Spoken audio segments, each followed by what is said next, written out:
Lord, sabi mo nga po sa iyong salita, if any of you lack wisdom, humingi po kami sa iyo, Lord. Lord, here we are, O God. Here I am, Lord, asking for wisdom, O God. Asking for empowerment through the Holy Spirit, Lord. As we deliver your message to the Lord, I pray that you will use me mightily, O God. Use my lips as your speaker, O God. As your mouthpiece, O God. And I pray, Father God, that whatever message you want us to hear today, O God, let it be a teaching, let it be a reproach, let it be a correction. Lord, we will accept it wholeheartedly. I pray, Lord, with our hearts, Lord. Set our hearts, isang pusong mataba, Panginoon, that is ready to accept your words. Lord, we entrust to you everything, Lord. We entrust to you the rest of the day. In this we pray in Jesus' name. Amen. Let's all remain standing. Let's all remain standing as we read our scriptural reading. Our text for today is found in Luke 17:5. And the apostle said to the Lord, increase our faith. Amen. May the Lord bless upon the reading of this word. Let's all be seated. Siguro parang nagtataka kayo, parang familiar yung increase our faith, no? Parang last Friday yun lang. Parang yun ang inano ni Kuya Moy. Actually, last Friday, sabi kasi ni Coach, pag matuloy si Kring na mag-lead ng worship, praise and worship, ako ang mensahe. Sabi ko naman, Lord Diyos ko, wala pa akong actually, may naalala na akong, may nasa isip ko na kung anong ima-message. But then, when Kuya Moy was standing here, delivering the message of the Lord, and there were two books ang binigay niya, last two books yun. And this, Luke 17:5, ito yung nag-strike sa puso ko. There was something in this verse that the Lord wants. Na gusto pa ni Lord na makarinig pa tayo. Sabi nga, He want more that all of us hear about this increase our faith. So sabi ko, Lord, siguro naman, hindi na naman sila, parang narinig na namin yon. We always hear this one. Anybody in our meditations, we always encounter this one. And even in our daily lives, we encountered faith. Amen. So sa araw na ito, ang mensahe ng Panginoon ay saan na yung ano ko? Ang mensahe ng Panginoon is increase our faith. So that's the message of the word of the Lord for today. Increase our faith. Do you wonder if our faith has measurement? Naisip niyo bang may timbangan ba ang pananampalataya? May sukatan ba ang pananampalataya natin? Ang tanong. Kaya ba minsan, we have a prayer that until now, we don't have answer. Amen po. We have a long list, siguro 2 years ago, 3 years ago, kung mahilig tayong mag-prayer listing. Siguro, may mga half of those, amen, half of those waiting. Ini-equate ba natin that it's because of our faith? Iniisip ba natin, Lord, hindi mo ba ito nasasagot dahil sa aking pananampalataya? Siguro na tayo sa puntong nagtatanong tayo, tama. Sabi nga, dahil ba sa pananampalataya mo, kaya hindi siya na-answered dahil tinimbang siya, ngunit nagkulang. May ganun ba yun? Parang, yata yun, palabas yata yun. Pero sabi ng awitin natin, anong sabi ng awitin natin? Di siya nagkukulang. Amen? Or nag-isip ba tayo, Lord, sapat na ba ang pananampalataya ko? Or ngayon ba nasabi mo, Lord, I have enough faith? Or you said, I want more, Lord. Amen po. Mga kapatid ko kay Kristo, unang-una, Bakit po tayo nandito? Bakit tayo nandito? Wala tayo doon sa mall. Wala tayo sa ating mga higaan. Bakit po tayo nandito?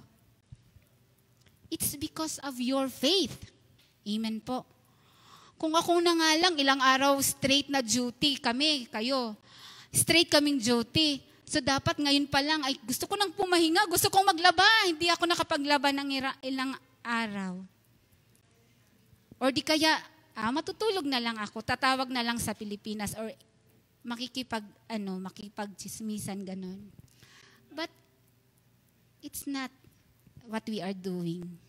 We are here because we have faith. We believe in one God. We have the same faith. And that faith is in, kanino? Kay Jesus, of course. Kasi kung hindi ang faith natin ay nasa kay Jesus, malamang wala tayo sa grupong ito. Amen? We are not here. We are not in the Jesus Christ be lifted up. Sa pangalan pa lang, nasa banay? Nasa pamilya tayo ni Jesus. Amen po. Kung gaano kaimportante ang hininga, ay ganun din ang ating pananampalataya bilang isang Kristiyano. Mga kapatid, there can be no salvation without faith. Amen?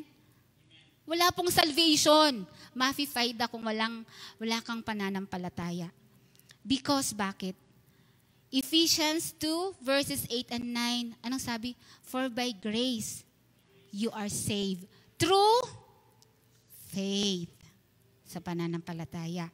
There can be no salvation without faith, without believing, mga kapatid. Kaya nga sabi ni Kuya mo, last message, trust and faith. Amen po. As a Christian, we walk by faith. Lumalakad tayo sa pananampalataya, not by sight. Lumalakad tayo sa pananampalataya at hindi sa kung ano ang nakikita natin. Hindi po. Lastly, ang mantra natin po, ang nasa isip po natin, bilang a Christian, hindi po yung to see is to believe. Dapat hindi po yun. Pero minsan ganun po, no. Ano po tayo? Parang guilty tayo dun. Na sometimes, Lord, gusto ko munang makita ito, Lord. Please, give me a sign, Lord. Kung siya na talaga. Oo. Naalala ko yung kapatid ko, I don't know pero this is her testimony. Whenever we are praying, she knows that it will be answered. Alam mo yung lizard daw, yan ang testimony niya, that's her testimony. Pag nagpray-pray kami, tapos sabi niya, alam mo, naniniwala ako na our prayer will be answered. And true to it. Kasi nasabi naman, bakit naman?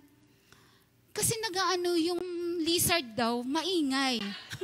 Pero actually, sometimes tinatawanan namin siya. Totoo talaga. Pero ilang beses na daw, ganun daw ang kanyang That's how God pinaparamdam sa kanya na i-answer ang prayer niya. Ganun ang niya. Lastly, what does it mean if we don't have faith? Kung wala tayong pananampalataya sa Panginoon, do you think we can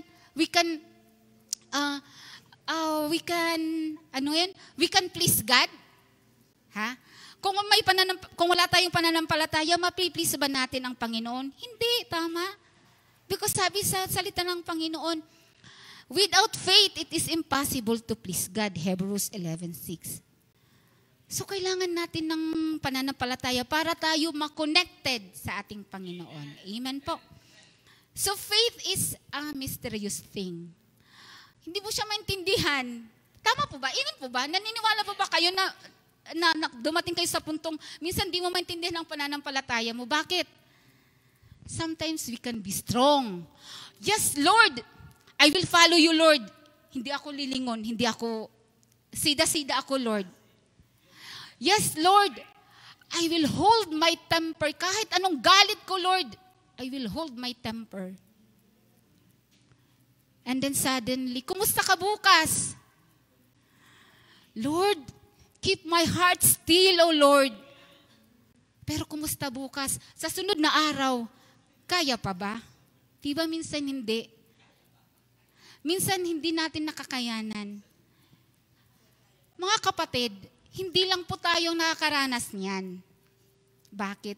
For example, si Peter. Okay, si Peter.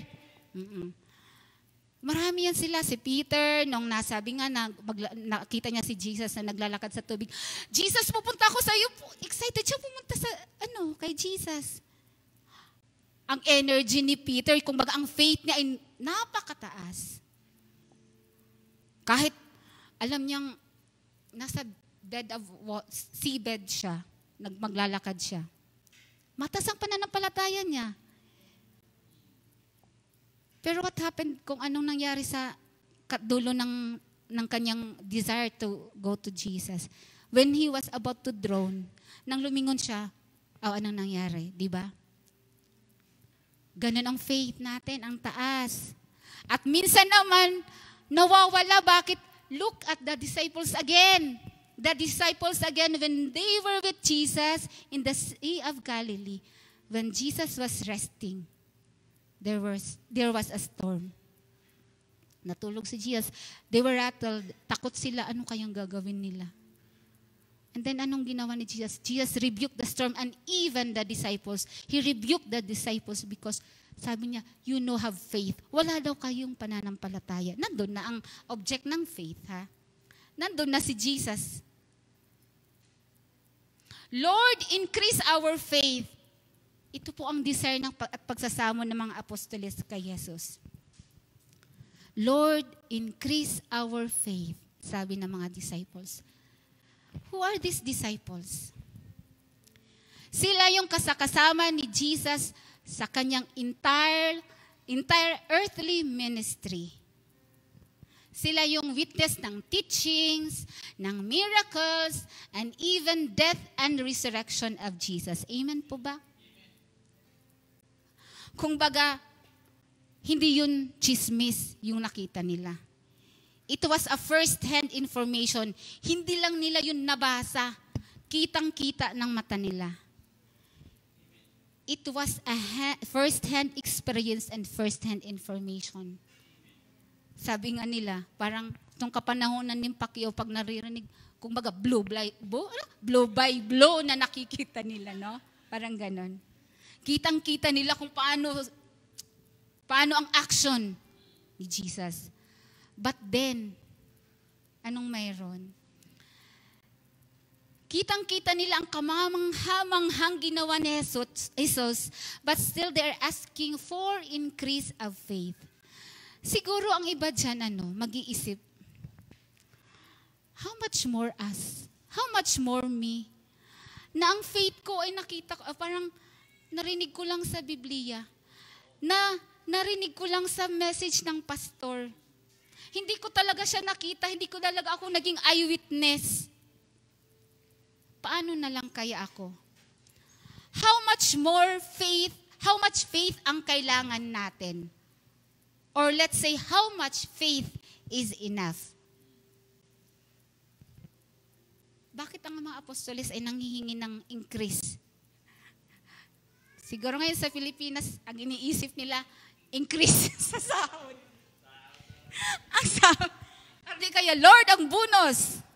Sa Pinas, sana all. Sana all may bonus. Sabi ko nga sa kapatid ko, nang sabi niya, oy, may bonus na daw kami. Sabi ko, sana all.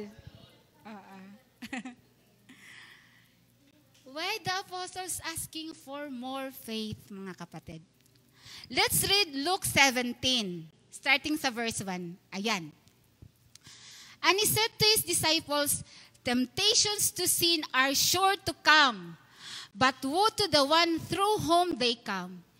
It would be better for him if a millstone were hung around his neck and he were cast into the sea than that he should cause one of these little ones to sin. Verse 3, pay attention to yourselves.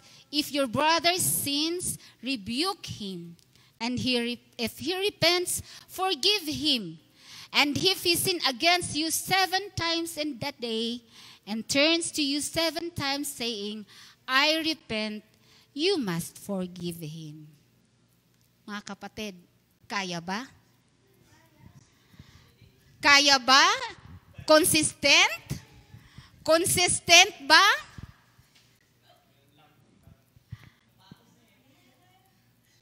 Diba? There are many teachings and commands of Jesus that are simply difficult to consistently obey. The word consistent. Amen. Ang hirap maging consistent. Amen po ba? Kahit nga pamilya natin, asawa natin, boyfriend, girlfriend, mag-message ka lang maisa, kahit isang araw pangumusta lang sa iyo. Minsan hindi nag-message, dumating na lang ang madaling araw, walang message. Consistent? Hindi. Di ba? Ang keywords is consistent, obey. Of course, umu-obey tayo kay Jesus. Umu-obey tayo kay Jesus. But, is it consistent? May mga utos at katuruan si Jesus na mahirap gawin o sundin na hindi tayo nakakalimot. Yes, we can. Yes, we obey. Nandun na tayo.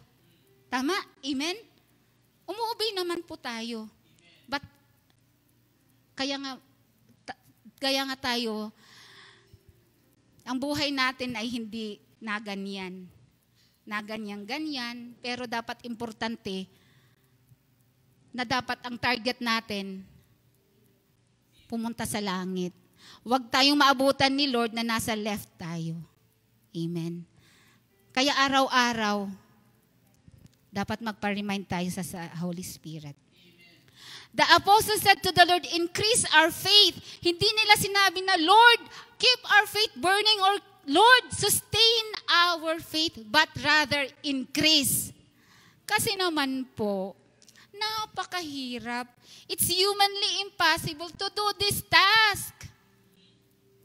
Pag inattempt ka, kasi sabi nga, temptation to sin are sure to come. Sure yan. Hindi yan nagsisinungaling. So, okay, amen. Nag-aabang lang.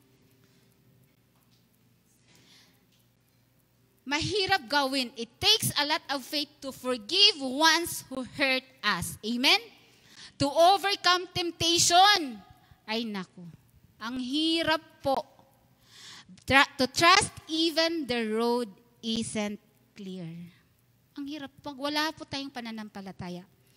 Jesus begins by letting us know that temptations are sure to come. Pagsubok ay talagang darating. Regardless of how much we grow. Matagal ka nang nananampalataya. Regardless how much we read the scriptures, you meditate it day and night, from the rising of the sun till the going of the same, you are praising the Lord. Walang araw kahit sa pinag-work mo, nagpe-praise ka. But the word said, it will come. And remember mga kapatid, sino ang target? Sino ang target ng temptations? Amen. Tayo. Hindi sila. Tayo, bakit? Kasi, di ba, sino bang nagbibigay ng temptation? Si Satan, tama? Because sabi sa James 1:13, let no man say when he is tempted, I am tempted by God, for God cannot be tempted with evil, and He Himself tempts no one. Ano bang ginagawa ng Panginoon? Tinutulungan tayo. Amen. Lahat tayo makakaranas ng temptations. That's why there is a warning. Temptations to sin are sure to come. Kaya wag tayong matulog sa pansitan. Satan is coming for us. Kaya dapat maging alerto 24. Coming to Jesus and becoming a follower of Him does not mean that you will have an easy life. Kaya mali po yun pag nakarinig kayo na sinasabi, dito kayo sa amin. Lagi ko talagang sinasabi, dito kayo sa amin kasi maano ang buhay. Maayos. Walang problema, no. Mali. Kaiba nga lang, may problema pero alam natin kung paano gawin. Sinong kasangga natin. Amen? The temptations you are fighting, you will still have to fight day by day by day. Satan is still going to try to exploit your weaknesses and vices. Hindi titigil si Satan. Hahanap at hahanap yan ng ating mga kahinaan. Tayo ang target.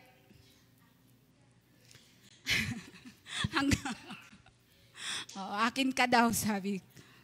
Hindi tayo dapat, no? Hindi tayo sa Kanya. We are not anymore child of the darkness. Amen? Nung tinanggap natin si Kristo, naging tatay natin na si Jesus. Hindi na tayo anak ni Satanas. Wala na tayo doon. Pass the ball na tayo. The apostles are human beings. They fall short, they lost temper, they doubts, and they sin. The apostles is asking for increase of faith because it's only by faith we can withstand temptation. Amen? Now, mga kapatid, since sureball talaga na may mga pangyayaring ganito sa buhay natin, paano nga ba natin ipapa-increase ang ating pananampalataya? How is our faith increased, mga kapatid? Amen? So number 1, faith is increased by prayer. Amen po. Paano ba natin kinakausap? How do we communicate God today in our present time? Dati, nung panahon nila, nung nandito sa mundo si Jesus, nakikipag-usap tayo. Sila. Face to face. Tayo ngayon, how do we communicate God? It is through prayer. Anything at any time we presented to the Lord, that is prayer. This is obviously a proof that faith comes from the Lord. So dapat lang natin, we will ask to increase our faith sa Kanya. Kasi sa Kanya nang gagaling. And this is, we will ask through prayer. No one but the Lord can do this for us. Only the triune God. Amen. So may rule sila. Kasi di ba sabi nga ng Holy Spirit, the Holy Spirit, the fruit of the Holy Spirit, love, joy, peace, di ba? And then faith. So we need to pray for our faith will be strengthened. Let us pray for our faith to be strengthened so that we can withstand, so that kaya natin labanan ang mga tukso, kaya natin maka-forgive sa mga naka-hurt sa atin, at kaya natin na umagapay sa mga kapatid na nanghihina, na hindi tayo maging kasangkos ng kanilang na mai-stumble sila.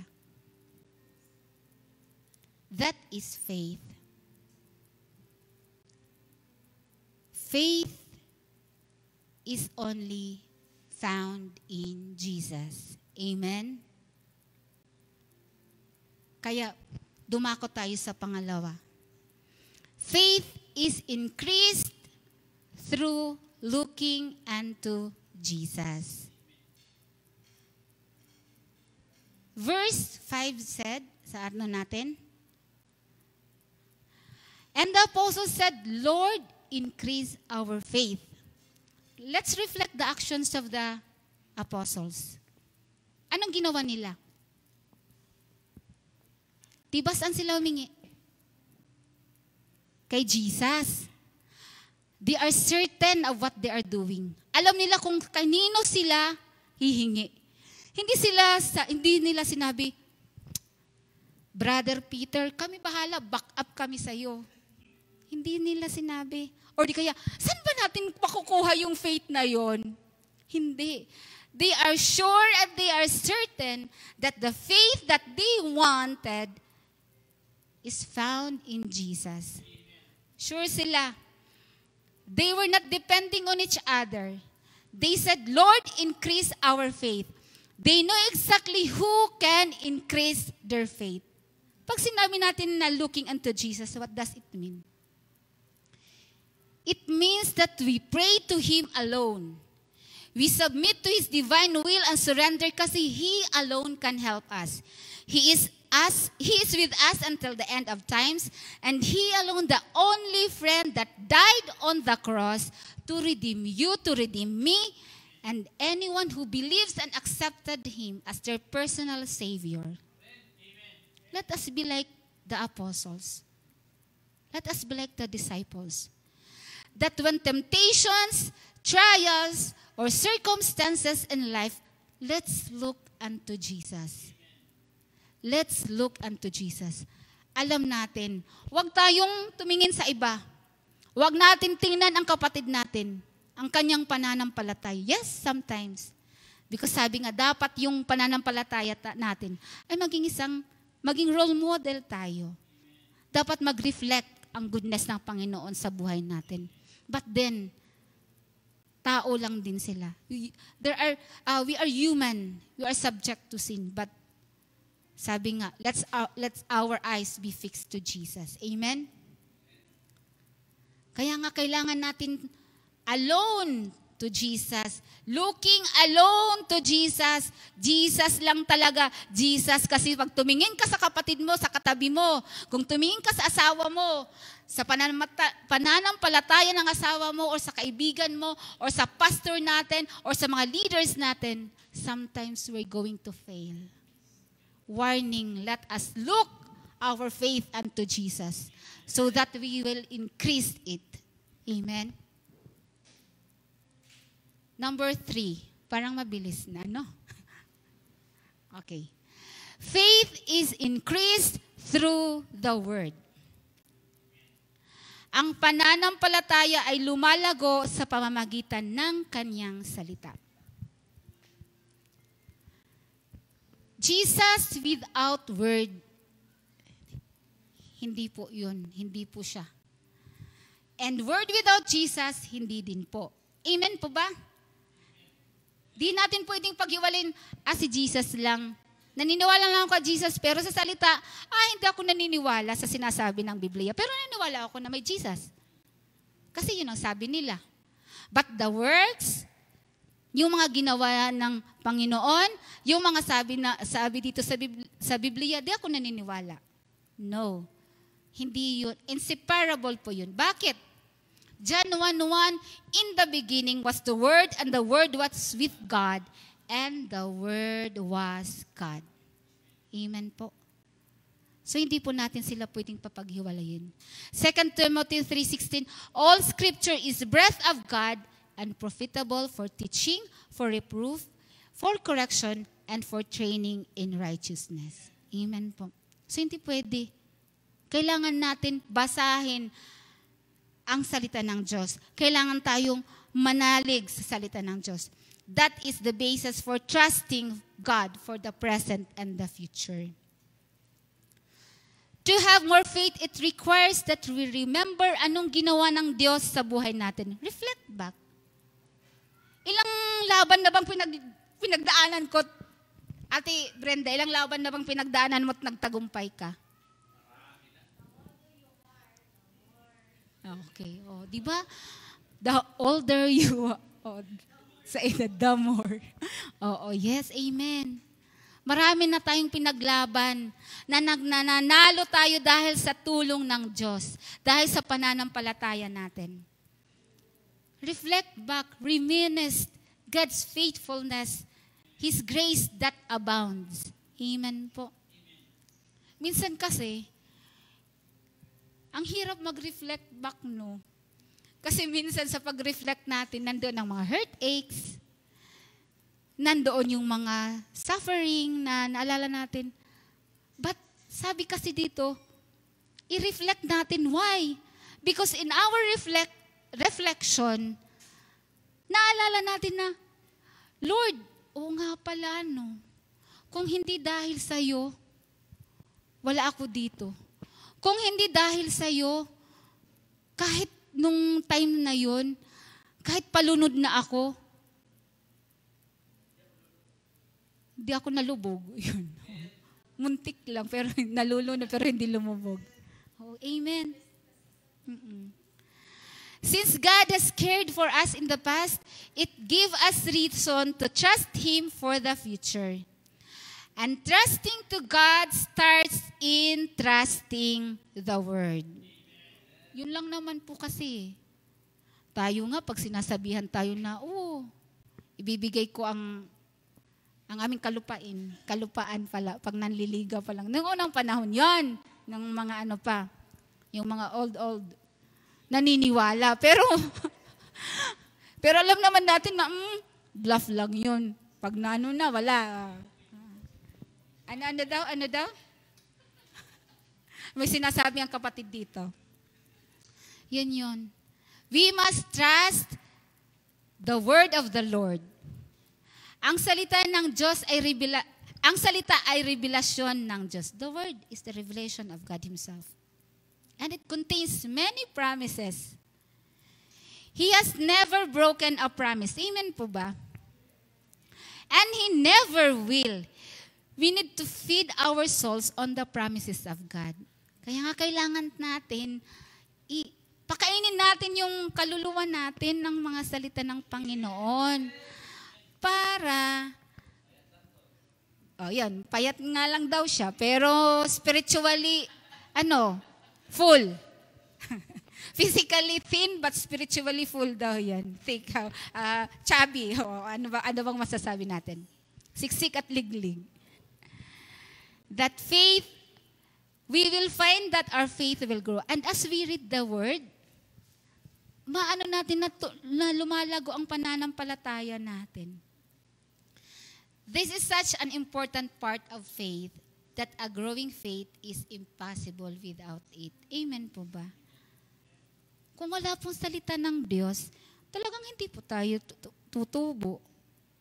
Gaya lang din po yan ng halaman. Nalala ko yung halaman ko. O gaya lang po ito. Kung hindi ito diniligan, hindi ito inalagaan nila coach, ay malamang patay na ito. Ganon din po ang pananampalataya natin. Dapat alagaan natin. Amen. Dapat alagaan natin sa pamamagitan ng salita ng Panginoon. Cultivate it. Remember, the hearing in Scripture means it's understanding. Intindihin natin ang salita ng Panginoon. We ask the Lord to give us wisdom to understand. Minsan kasi, di ba, ito'y totoo. Minsan nagbabasa tayo ng salita ng Diyos. Kahit baliktarin, mag-Tagalog, mag-Bisaya, ano na lang translation ang gusto mong gawin, hindi mo maintindihan. Lord, di ko maintindihan. Parang one by one, word for word, gusto mong i-translate, pero di mo maintindihan. Bakit ganun? We need understanding, and that wisdom comes only from the Lord. And believing. Kailangan nating maniwala. And lastly is obeying. Hindi lang kailangan nating i-obey. Consistently pa man din ang sabi, obeying. And this all comes about through reading, hearing, and meditating on the Word. So that our faith will increase through the reading of His Word. Amen po. Kaya nga diba sabi nga yung kanina, we are asking for the Lord to purify our hearts. Kaya every time po na gusto nating, na nakikinig tayo ng salita ng Diyos, kailangan natin hingin ang paglilinis ng ating mga puso. Bakit? Kasi ang salita ng Diyos, saan ba yan ilalagay? Di ba sa puso natin? Amen. Sa puso natin ilalagay. Sabi nga sa Psalms 119:11, Thy word I have hid in my heart that I might not sin against you. Kaya kung ang puso mo ay puno ng galit, Kung ang puso mo ay puno ng pighati, hindi, or ano pang mga estado ng puso mo, or if your heart is bleeding, or heartbroken. Pero, mga kapatid, sabi nga sa salita ng Diyos, malapit ang Panginoon sa mga pusong broken. Kaya dapat natin alagaan ang mga puso natin. Kasi ito po yung titirhan ng salita ng Panginoon. Kailangan natin ipasuri ang puso natin, mga kapatid. Gawin itong matabang parte. Sabi nga natin, di ba, we are always hearing that prayer. Lord, let the word that we heard be implanted, mailagay sa pinakamatabang parte ng aming puso para ito'y lumago. Lastly, faith is increased through trials. Trials. Diyos ko, Lord, ilang trials na ba ang dinanas ko? Sa edad kong to, ilang trials na ba? Tama yung sabi ni Sis Brenda. Kung gaano ka daw yung edad mo mag-i-speak sa trials na pinagdaanan mo. Siyempre, kung bata pa, ang sarap maging bata. Parang ganun. Kasi kahit okay lang, carefree ang buhay. Amen. Nakasandal kina mama, kina papa, ganon. Sa mga nakapaligid sa kanya. Parang ganito daw yun. Pag nasa elementary tayo, ang dali-dali ng lesson sa buhay. Kahit pikitan. 1 plus 1. 2. Ay, 3. Saan pa yun?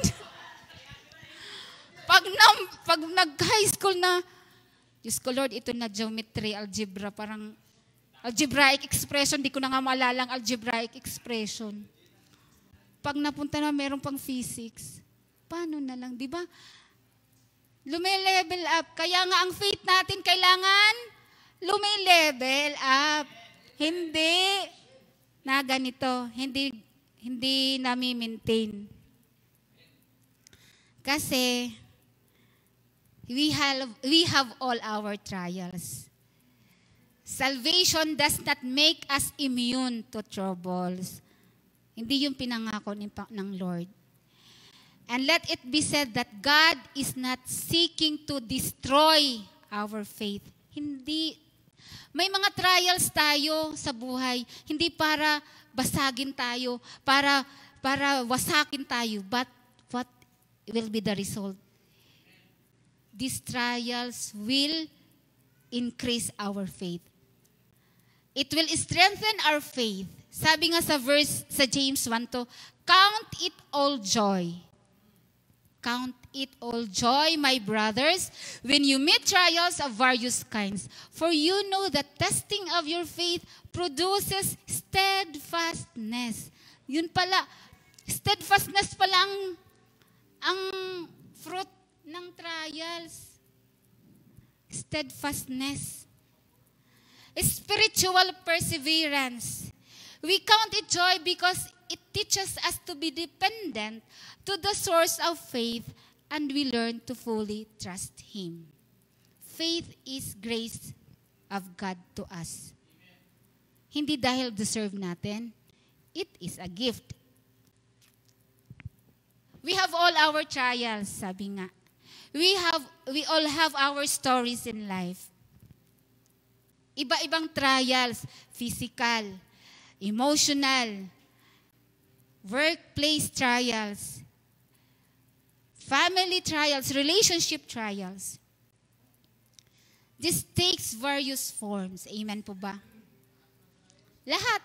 Parang, name it. And I have it. Parang ganun. Sabihan mo kung anong trials mayroon ka at mayroon din ako niyan. And sometimes, dahil sa ka-busyness natin, we forget.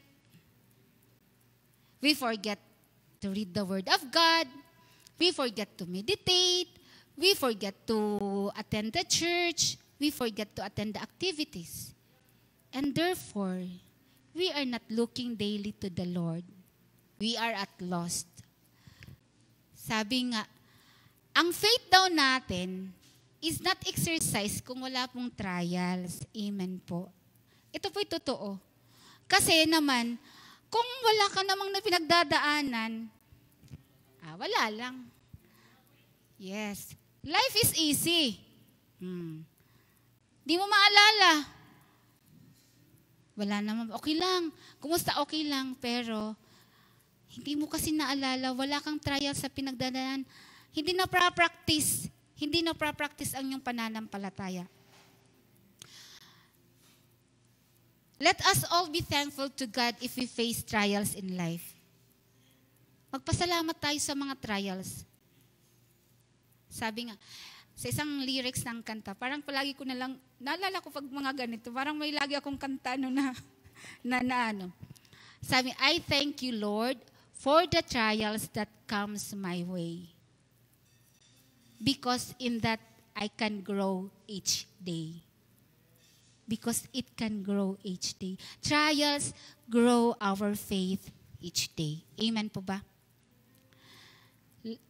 Let us be thankful to God if we face trials in life because through this, He is leading our lives in a way that we can be more stronger in our faith, hope, and love. Remember mga kapatid, God is always looking out for the good of His people. For the good of His people. Hindi para sa kasiraan ng kanyang mga anak. Tandaan natin mga kapatid. 1 Peter 1:7 sabi dito, gayon din naman ang iyong pananampalataya na higit na mahalaga kaysa ginto ay pinaparaan sa pagsubok upang malaman kung ito'y talagang tapat. Sa gayon kayo'y papurihan, dadakilain at pararangalan sa araw na mahayag si Hesukristo. Amen po. Brothers and sisters, God never promised a storm-free life. And He never promised a fair weather sailing. But what He promised, that in our journey of lives, He is with us. Darating at darating din tayo sa Kanyang plinano sa buhay natin. Be still and have faith to God. Let be our prayer, our constant prayer request, be like the first disciples. Lord, increase our faith. Let me end this message of the Lord in Hebrews 12:2-3. Fixing our eyes on Jesus, the pioneer and perfecter of faith. For the joy set before Him, He endured the cross, scorning its shame, and sat down at the right hand of the throne of God. Consider Him who endured such opposition from sinners, so that you will not grow weary and lose heart. May the good Lord bless all of us. Let's all rise. And let us pray. Heavenly Father, thank you, Lord, for your message today, O God. Thank you, Lord, for reminding us, Lord, that in our trials, our faith is being tested. In our temptations, Lord, you are there, Lord. We just need to ask from you, God, that every day in our lives, Lord, every day na struggle namin, every day na circumstances namin, Lord, every day na encounter namin, Lord, impress in our hearts, Lord, remind our hearts, Lord, to us to increase our faith. And this faith and this increase comes from you only, Lord, from only you alone. Wala sa iba namin makikita, Lord. Thank you, Lord, for reminding us that your word is true. That we should study your word. to gain, to know more about you, Lord. Thank you, Lord, for this opportunity, Lord. In this we pray in Jesus' name. Amen.